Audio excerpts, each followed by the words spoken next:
Hello and welcome to English Off the Page. I'm Leona. And I'm James. It's great to be with you all again. Today, we're going to talk about something really important. It's a topic that affects almost everyone, no matter what you do or where you live. We're talking about managing mental health and dealing with a stressful life. Exactly. Life can get really busy and overwhelming sometimes, and it's important to have some tools, some simple ideas to help us stay balanced and happy. We want to keep the language simple today, so it's easy for all our English learning listeners to follow along. That's right.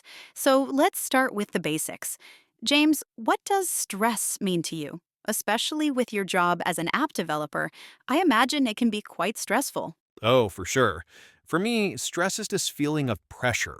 It's when I have a deadline, a date when a project must be finished, and there's a bug in the code that I just can't find. A bug, you mean like an error? Exactly. A problem in the app. My brain feels like it's running 100 miles an hour, trying to solve this one tiny problem, and I'm just sitting in a chair staring at a screen all day. It's a very mental kind of stress. What about you, Leona? Your job is so different from mine. It really is. I'm a receptionist at a construction company, so my stress is more about people. The phone is always ringing, people are coming in and out, asking questions, and I have to manage all of it at once. Yeah, that sounds intense. Constant interruption. Exactly. For me, stress is feeling pulled in 10 different directions at the same time. I have to stay calm and friendly on the outside, even if I feel completely chaotic on the inside. It's an emotional kind of stress. That makes sense. So we have mental stress from problem solving and emotional stress from dealing with people. I think it's important to say, though, that a little bit of stress can be good, right? Oh, definitely. A deadline can motivate you to get work done. It can give you focus and energy. Right. It's like a little push. The problem is when that push becomes too much and it lasts for too long. That's when you get into dangerous territory. Yes, and that leads us to our next point, burnout. How do you know when you've moved from normal stress to actual burnout? That's a great question. For me, the first sign is physical. I start having trouble sleeping. My mind is still trying to solve problems even when I'm lying in bed.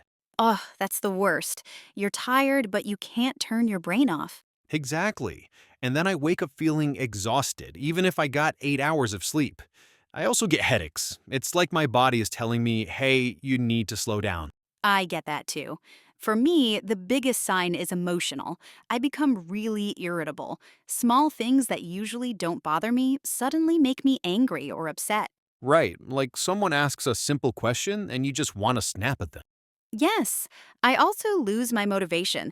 I love my job, but when I'm burnt out, I just don't want to go to work. It feels like a huge effort just to get out of bed. I had a really bad case of burnout last year. We were launching a new app, and I was working 12, sometimes 14 hours a day for about 2 months. Wow, that's a lot. It was. And at first, it was exciting. The adrenaline was high. But after a few weeks, I felt empty. I stopped enjoying the process. I wasn't eating properly. I wasn't seeing my friends. I was just work, work, work. How did you realize you needed to make a change? Honestly, it was when the app launched. It was a success, but I didn't feel happy. I just felt relieved that it was over. And I realized that I didn't want to feel that way about my passion, about something I love doing. That was my wake up call. That's a powerful story. It shows that even success can feel hollow if your mental health isn't in a good place. Hmm.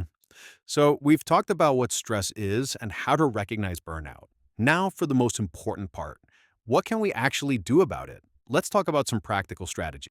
Great idea.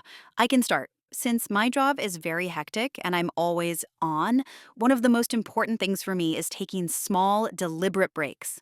Like a coffee break? Yes, but a real one. Not just drinking coffee at my desk while answering emails.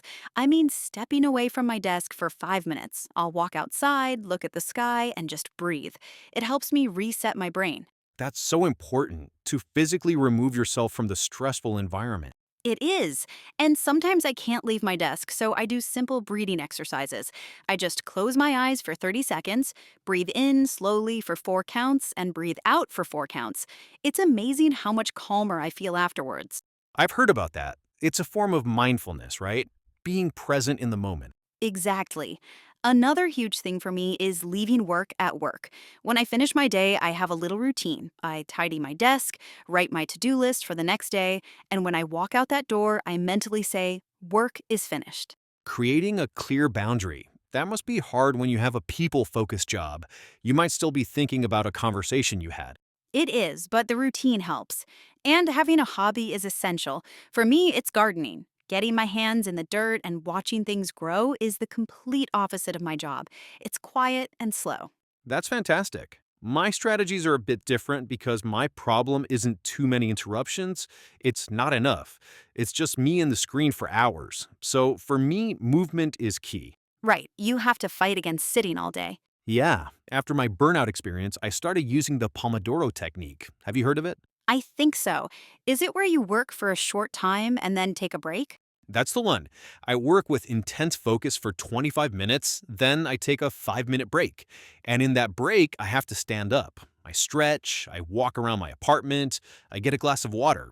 It breaks up the long hours of sitting and helps me reset my focus. That's a brilliant way to build movement into your day. It really helps. Also, exercise is non negotiable for me now. I go to the gym or for a run at least 3 or 4 times a week. It helps me get rid of all that pent up mental energy. It's like a physical release for my mental stress. That's so true. It's easy to think of the mind and body as separate, but they're so connected. Completely. And just like you with your gardening, I need a hobby that's not on a screen. For me, it's playing football with my friends. It's social, it's physical, and it's fun. It takes all the boxes. I think we've covered some really good specific tips for our different types of jobs. What about some general advice that could work for anyone? Okay, number one for me has to be sleep. It sounds so simple, but it's the foundation of everything. If you're not sleeping well, it's almost impossible to handle stress effectively. I agree 100%. Everything feels harder when you're tired. My tip would be to try and go to bed and wake up at the same time every day, even on weekends. It helps regulate your body clock. Good one. My second general tip is about food. When I'm stressed, I want to eat junk food pizza, burgers, candy. It gives a quick burst of energy, but then I crash and feel worse. Ah, yes, the comfort food trap. Exactly. Trying to eat balanced meals with fruits and vegetables makes a huge difference to my mood and energy levels. It's fuel for your brain. That's a great point. And my final big tip would be talk to someone. Don't keep all the stress and worry inside. Yes, this is so important. It can be a friend, a family member, a partner, anyone you trust. Just saying the words, I'm feeling really stressed, can make the feeling less powerful. It makes you feel less alone. Totally. Sharing the problem makes it feel smaller, and often the other person can offer a new perspective or just listen, and that's enough. You know, building on the idea of talking to someone, what happens when the stress is coming from your manager or your team? It's not always easy to talk about that.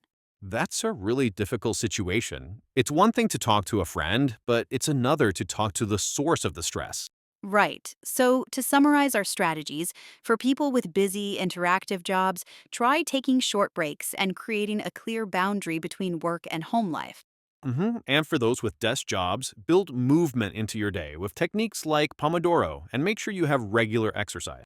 And for everyone, the big three are get enough sleep, eat healthy food, and talk about your feeling. That's a perfect summary. And I think the most important message is to be kind to yourself.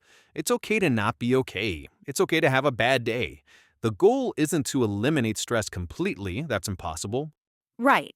The goal is to learn how to manage it, how to respond to it in a healthy way. Finding what works for you is a personal journey. Maybe gardening isn't for you, but playing music is.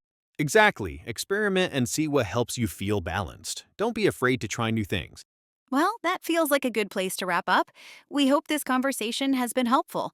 We covered a lot today, from what stress is to the signs of burnout, and most importantly, lots of simple, practical ideas to manage it. We'd love to hear from you, our listeners. What are your favorite ways to de stress? You can always reach out to us on our social media channels. Thank you so much for joining us on English Off the Page. Remember to take care of yourselves, and we'll talk to you in the next episode. Bye for now.